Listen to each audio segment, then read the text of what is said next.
A wise man once said, "You crave what you're made out of." Namaste. My name is JuiceDas, and today I would like to talk to you about cravings. So, today it's day 110, and it's been a long journey since I started doing juicing. And I can tell you one thing about cravings is that you can go through lots of them in the juice cleanse. But the good thing about it is that they are very short lived. The reason is because when these things that we are craving for in that moment, they come up into our digestive system. They start moving again, and it is like digesting these foods all over again. And if you are craving for something that you had before in the past, and all of a sudden you feel like having that particular thing, it is because it is part of you. It is because it is the digestive system, but not only in your digestive system, but can be the rest of your body as well. So when these things are inactive and not moving, they will not have such a strong craving. But when they start moving again through our system, that craving can come up. So another reason why people also have cravings is not only because these things are moving again through our system, but is because we are habitual beings. So when we are living our lives, we create habits. The things that we do create, would say, repetitive actions, which we eventually develop into a habit. And habit is something that you can do automatically without thinking about it. So what we do when we don't have much energy, for example, right? When we are very tired, we go for the most convenient option, all right? So that's why it's very good to keep our energies higher, so that we do not get into this, like, no, which say the lower part of our energy, and we don't have enough energy left to make good decisions, right? So making good decisions also, or the conscious decisions as well, can take more energy than doing something that we are very used to doing. So that's what is the reason why pretty much people will eat the same food day to day, even morning till evening. Their breakfast will be very similar to the previous day. The lunch will be similar as well, and dinner as well, and even the snacks as well will be at similar times, and they will be very very similar as well. So habits, there is nothing wrong with habits, but when we catch a bad habit, then it can be a big issue, right? So in many cases, people are eating things just out of convenience, but another reason is because the food that people are eating, and myself, I used to eat as well, it is addictive, right? So there are many addictive elements that can be in the processed foods. They can be in the meat as well, which could be hormonal. It could be also could be different elements that are stimulating as well. So, like the stimulating effect as well can be also what you call it, very addictive as well. So there is also, you could say, cravings and addiction, and these things are very synonymous. You could say overlap, but they're not really the same. Because addiction is something that is much stronger, something that you cannot really live about, and craving is something that you might have a feeling like eating something, for example, like, oh, I have a craving for something. But like, in many cases, like, people have addiction and they call it craving, or they have craving and they call it addiction.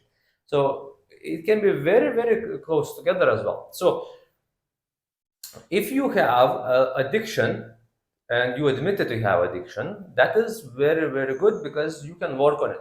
But if you have addiction and you don't know that you have an addiction, then you cannot really work on it.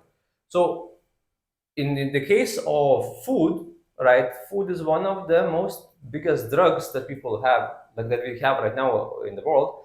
And the reason is, one of the reasons is because of the processed foods. Processed foods can cause very strong addiction. And basically, you can imagine that the more toxic the food, the more addictive it is, right?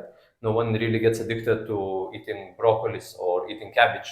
Maybe like, maybe again as a habit, okay, that can happen, but never. There is never really people who get addiction or from eating cabbage, or even if you eat like certain things, that's understandable. But if that thing is something you cannot live about, and if you cannot live without, And if you remove it from your diet for a certain time and you replace it with something else, something similar maybe, like, and you cannot live without it, then that is addiction, right? So it's very important that we work on our addictions and upgrade them to preferences, right? So that we do not, even if we do not have it, we do not have a negative reaction, right? So addiction is something you could say that when we are missing the thing that we are addicted to, that we are having a negative reaction. So I would, so as you can see, there is many different elements to cravings and addiction. And today I wanted to talk more deeper about cravings. And one thing I can suggest is that, like, one idea that I would really like you to propose for you to really to make change your perspective about addiction, not addiction, about cravings, is that we crave what we are made out of, right? So when you are changing yourself, when you're changing your diet, when you're changing your habits, what happens that the things that we used to do, the old habits, the old energy, the old food that we used to have, is still part of us, right? It doesn't mean that, like, oh, for 1 week I did some cleansing or even fasting or I changed my diet, right? Like, it doesn't mean that now you're a new person. Like, I mean, you change all the time, but there is still the energy from the past still within your body, right? You have to give credit to your past mistakes, and it depends on how long you've been doing things and how severe the things you are doing as well. Some things will stick in our body for longer, some things will go through our body quite quickly, right? It's like when we breathe in, the oxygen goes in very fast, and the carbon dioxide comes out also very, very fast. But then, if we are eating some, let's say, a sandwich, right? That sandwich can be stuck in you for 2 3 days, sometimes 20 30 years as well. So what happens when you eat that sandwich and it's still within you, right? Because you have very long pipe that can accumulate lots of particles and lots of food waste, right? That is not that's undigested and sitting there for a very long time. When it's sitting there, you might not feel the craving, but let's say if you start doing like juicing, like I'm doing right now, this old food start moving, and what happens that you might even have very clear vision of that particular food that you goes going through your system, that flashes into your mind. Like, it's really difficult to explain unless you really experience it. But what happens is that, like, imagine that there is your mother was making some particular food, let's say some cookies, right? And what happens that, your mother was giving you those cookies, and there's also emotional energy attached to that particular event. So all of a sudden you are doing juice cleanse 20 years later after having, like, those cookies, and then you are seeing exactly that image. That image, like, flashes to your mind as if you were actually there. You see your mother, you see those cookies, you feel that emotion also, like, that's attached to that as well. And then what happens that you keep on going throughout the day, and then eventually, like, some elimination happens. Usually this image, the image that comes to your mind, the emotion and that craving that comes to you, it will happen just before elimination, right? And then usually, like, within 5 minutes to, like, 2 hours, 3 hours, you will go to toilet and you will eliminate. And what you're eliminating is usually something associated with that particular event.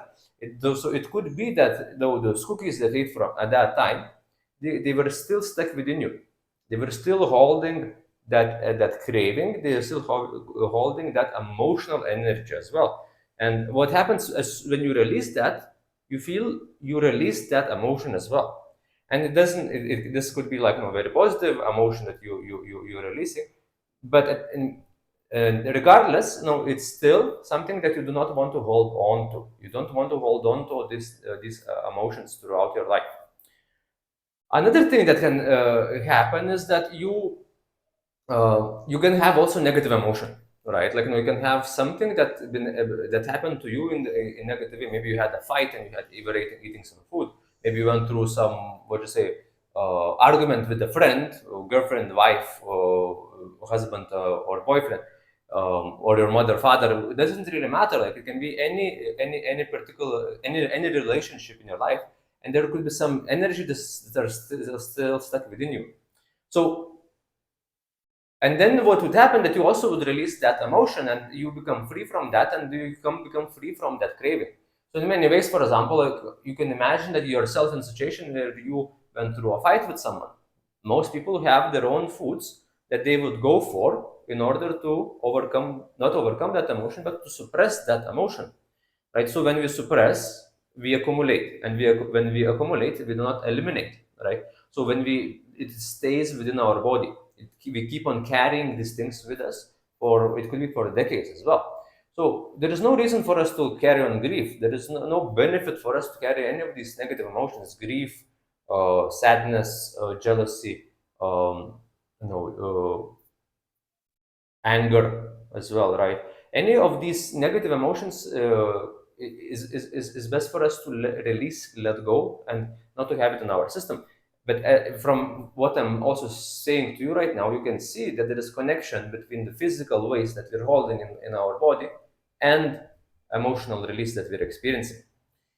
So I really hope this is helpful. I do not want to make it a very long video this time. And yes, so I hope that you also going through your own release, you are healing yourself, and what you call it, upgrading your karma, right? Like releasing those negative things and upgrading them to more positive things, right?